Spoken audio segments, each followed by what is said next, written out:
Hello student, आज के इस वीडियो में हम डिस्कस करेंगे चैप्टर फर्स्ट, यूनिट फर्स्ट का chapter first, relation and function. अब रिलेशन एंड फंक्शन स्टार्ट करने से पहले हम क्या करेंगे, कुछ बेसिक्स को भी कवर करेंगे। उसमें हम कौन कौन से टॉपिक कवर करेंगे? Cartesian product, range, domain, function and symbol. को सिंबल्स के बारे में भी नॉलेज होना चाहिए कि किस सिंबल को क्या बोलते हैं। मैं आगे जाकर लेक्चर्स में काफ़ी सारे सिंबल्स का यूज़ करेंगे, तो हम वो भी देख लेंगे कि सिंबल को क्या बोलते हैं। ये चीज़ भी हम इसमें डिस्कस कर लेंगे। तो ये जो रहेगा, ये हमारा सारा का सारा 11th क्लास का है, ठीक है। और 12th क्लास का जो चैप्टर है वो हमारा टाइप्स ऑफ रिलेशन से स्टार्ट होगा। टाइप्स ऑफ रिलेशन में हम 7 टाइप के रिलेशंस पढ़ेंगे: empty relation, universal relation, identity relation, reflexive, symmetric, transitive और इक्विवेलेंस रिलेशन। जिसमें से ये 3 रिलेशंस तो आपके बेसिक के लिए हम यहाँ पर पढ़ेंगे कि ये रिलेशन भी आपको पता होना चाहिए कि एम्प्टी, यूनिवर्सल और आइडेंटिटी रिलेशन क्या होता है। लेकिन ये जो 3 रिलेशन है, सिमेट्रिक, ट्रांजिटिव और रिफ्लेक्सिव, ये तीनों रिलेशन आपके मोस्ट इम्पॉर्टेंट रिलेशन है। तो आपको ये 3 रिलेशन अच्छे से समझना है और ये 3 रिलेशन पर ही बेस्ड है ये इक्विवेलेंस रिलेशन। अगर आपको ये तीनों रिलेशन समझ में आते हैं तो आपको इक्विवेलेंस रिलेशन भी अच्छे से समझ में आएगा। तो हम स्टार्ट करते हैं सेट। तो सेट क्या होता है? सेट में हम देखेंगे कि आपने 11th क्लास में सेट को काफ़ी अच्छे से पढ़ा होगा। ये का पूरा एक चैप्टर था आपका सेट से। तो मैं समझूंगी कि आपको जो सेट है उसके बारे में काफ़ी कुछ पता है, फिर भी मैं यहाँ पर थोड़ा बहुत डिस्कस कर देती हूँ। सेट किसे कहते हैं? Well defined collection of object. ये तो सेट की डेफिनेशन हुई। सेट को कैसे डिनोट करते हैं? तो जो कैपिटल लेटर्स होते हैं BCXYZ, तो सेट को हम कैपिटल लेटर से डिनोट करते हैं और उसके अंदर जो ऑब्जेक्ट का यूज़ करते हैं उन्हें हम क्या करते हैं? स्मॉल लेटर से डिनोट करते हैं। तो ये सारा आपने 11th क्लास में पढ़ा होगा, इसलिए मैं यहाँ पर डिस्कस नहीं करूँगी। और सेट को हम डिफाइन कैसे करते हैं? एज सेट बिल्डर फॉर्म में। तो एक्स, ये हमारा सेट का नाम है। टाइप्स ऑफ ऑब्जेक्ट, किस टाइप का ऑब्जेक्ट लेता है वो हम यहाँ पर लिखते हैं।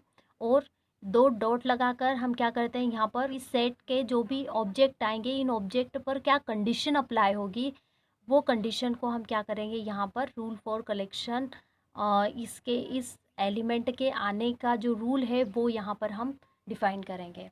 तो ये तो होता है हमारा सेट बिल्डर फॉर्म में। एक सेट को हम इस टाइप से डिनोट करते हैं। इसके बाद हम डिस्कस करेंगे यहाँ पर सिंबल्स।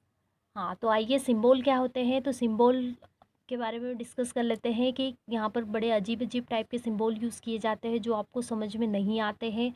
तो इन्हें भी हम एक बार डिस्कस कर लेते हैं कि क्या होता है, किस किस सिंबल को क्या बोलते हैं, क्या मतलब होता है उसका। ये जो सिंबल होता है, इस सिंबल को हम बोलते हैं बिलोंग टू। दैट मीन्स अगर यहाँ पर कोई भी एक सेट ए है जिसमें 1 2 3 4 5 टाइप के एलिमेंट है, ये मैंने सेट डिफाइन किया है।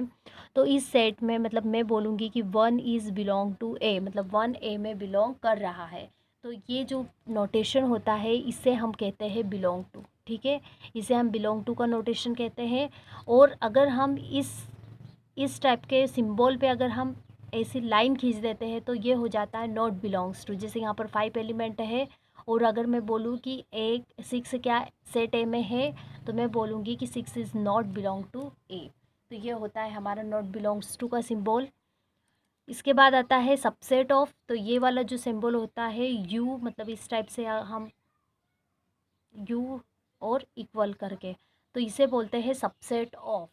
सबसेट ऑफ, तो जैसे कि A is a subset of B. Subset की डेफिनेशन पे आपने प्रीवियस क्लास में पढ़ी होगी, तो मैं यहाँ पर डिस्कस नहीं करूँगी 11th क्लास में। लेकिन सबसेट का जो सिंबल होता है उसे हम कि A is a subset of B इस टाइप से डिनोट करते हैं। और यहाँ पर ये वाला है, तो अगर मैं बोल देती हूँ कि X is a not subset of Y, ये इस टाइप से हम डिनोट करेंगे सबसेट। अब यहाँ पर प्रॉपर सबसेट, अगर ये इक्वल टू वाला साइन अगर हट जाता है, देखो यहाँ पर और यहाँ पर क्या डिफरेंस है कि यहाँ पर इक्वल वाला साइन दिया है, यहाँ पर नहीं है। प्रॉपर सबसेट, जैसे कि यहाँ पर अगर मैं एक बी सबसेट लेती हूँ और बी कैसा लेती हूँ मैं, 1 2 3, तो यहाँ पर देखो यहाँ ए में कितने एलिमेंट है, 1 2 3 4 5 एलिमेंट है और यहाँ पर 1 2 3 है, और ये जो तीनों एलिमेंट है वो तीनों के तीनों एलिमेंट किसके हैं, सेट ए के ही एलिमेंट है। तो यहाँ पर मैं बोल दूंगी कि B is a proper subset of A. Proper क्यों है, क्योंकि ए एक बड़ा सेट है, पूरे के पूरे ए के एलिमेंट नहीं है, बल्कि ए के सिर्फ 3 एलिमेंट बी में है, इसलिए B is a proper subset of A हो जाएगा। और नॉट प्रॉपर के लिए तो ये सी लाइन खींच देंगे, दैट बी ए का प्रॉपर सबसेट नहीं है, तो इसे हम स्टेप से। सुपर सेट, तो सुपर सेट में उल्टा हो जाएगा, जैसे कि ये हो जाएगा, देखो यहाँ पर ये बी में तो कितने 3 एलिमेंट है, लेकिन ए में कितने हैं 5 एलिमेंट है, और ए दिख रहा है, ऑब्वियस है कि ए बड़ा सेट है बी से, तो हम इसे बोल देंगे इसको ही। अगर इस टाइप से पढ़ेंगे तो B is a subset of A, और इसे अगर हम इस टाइप से पढ़ेंगे तो ये हो जाएगा A is a superset of B. A is a superset of B, B is a subset of A and A is a superset of B. इसी टाइप से यहाँ पर अगर हम देखते हैं तो ये किसका कंडीशन है, एम्प्टी सेट की है, मतलब अगर इसको हम बोलते हैं फाई, और ये इस टाइप से सिंबल रहता है और जिसके अंदर कुछ नहीं रहता है उसे हम क्या कहेंगे, इस टाइप का जो भी नोटेशन अगर आपको दिखे तो वो क्या है, एम्प्टी सेट का सिंबल है। ये म्यू और यू किस सेट के लिए यूज़ किए जाते हैं, यूनिवर्सल सेट के लिए यूज़ किए जाते हैं, ये भी आप प्रीवियस क्लास में पढ़ चुके हो। ये 2 डॉट या फिर ऐसी एक जो लाइन होती है, देखो यहाँ पर मैंने लगाया था, ये इसे हम बोलते हैं सच दैट। इसे क्या बोलते हैं हम, सच दैट का साइन बोलते हैं। या फिर हम इस टाइप से लाइन भी खींच सकते हैं, तो इसे भी हम क्या कहेंगे, ये हमारा सच दैट वाला सिंबल है, इसे सच दैट कहते हैं। फॉर ऑल, इसे हम क्या बोलते हैं, फॉर ऑल का सिंबल बोलते हैं। और फॉर ऑल मतलब कि सारे एलिमेंट ए में हो इस, और यहाँ पर ये क्या हो जाएगा हमारा कंजक्शन। तो इस टाइप का जो भी सिंबल होता है उल्टा वी, इसे हम क्या बोलते हैं, कंजक्शन कहते हैं। अब हम देखते हैं रिलेशन। रिलेशन मीन्स क्या होता है, तो रिलेशन होता है जिसे हिंदी में बोलते हैं संबंध।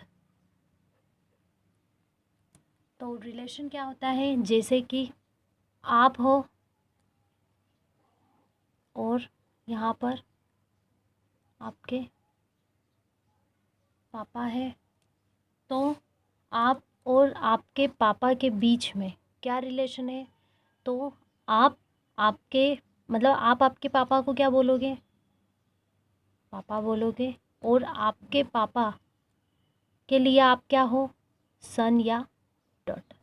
डॉटर तो हुआ ना आपके और आपके पापा के बीच में रिलेशन, कि आप आपके पापा की क्या हो, सन या फिर डॉटर हो, और ये जो पर्सन है वो आपके क्या है, पापा है, मतलब आपके फादर है। तो रिलेशन क्या होता है, रिलेशन हमेशा 2 पर्सन्स के बीच में या फिर किन्हीं भी 2 चीज़ों के बीच में डिफाइन होता है क्या, रिलेशन। उसके बाद हम थोड़ा कार्टेशियन प्रोडक्टों को हम एक रियल लाइफ एग्जांपल के थ्रू समझने की कोशिश करते हैं। अगले लेक्चर में हम इसकी मैथमेटिकल डेफिनेशन भी समझेंगे।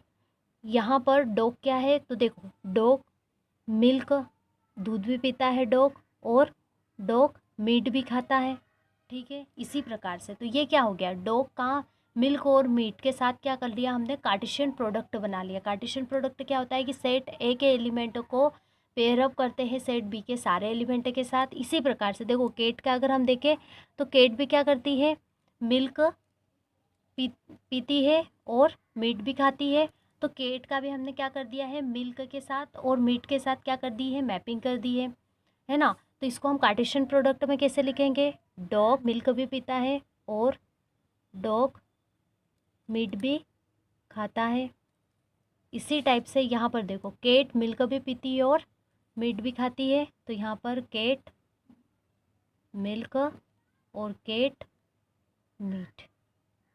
तो ये हमारा क्या हो गया है, ए क्रॉस बी, दोनों इन दोनों सेट के बीच में कार्टेशियन प्रोडक्ट। पहले सेट ए का एक एलिमेंट लिया और सेट बी के दोनों एलिमेंट के साथ हमने क्या कर दिया, यहाँ पर पेयर अप किया। इसी प्रकार से सेट ए का दूसरा एलिमेंट लिया और उसको भी हमने सेट बी के दोनों एलिमेंट के साथ पेयर अप कर दिया। और कैसे किया है, इस टाइप से। तो ये जो हमारा फंक्शन है ये क्या है, हमारा इस सेट ए और सेट बी के बीच में हमने क्या किया है, इस टाइप से कार्टेशियन प्रोडक्ट को डिफाइन किया है। एज अ रियल लाइफ में कार्टेशियन प्रोडक्ट होता क्या है।